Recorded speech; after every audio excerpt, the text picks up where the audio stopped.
Are there tools in Goodnotes that you don't really want in your toolbar? Let me show you how to customize it and get rid of everything that you're not going to need, plus put it in the order that you actually want. Now, and Goodnotes comes preset with all these tools up here, but I guarantee that you're never going to use some of them. So let me show you how to get rid of them.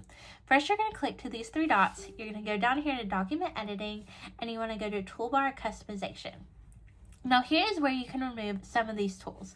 Some that you probably will never use is laser pointer. This is for like presentations.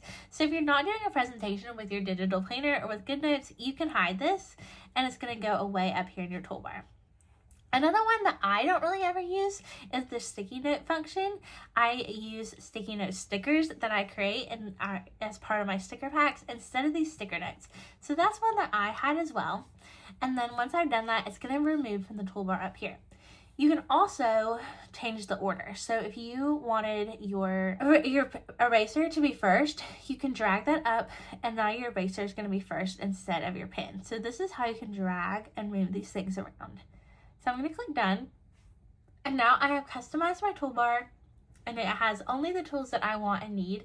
And you can kind of like minimize what is in the top of your toolbar so you don't have a lot of extra clutter.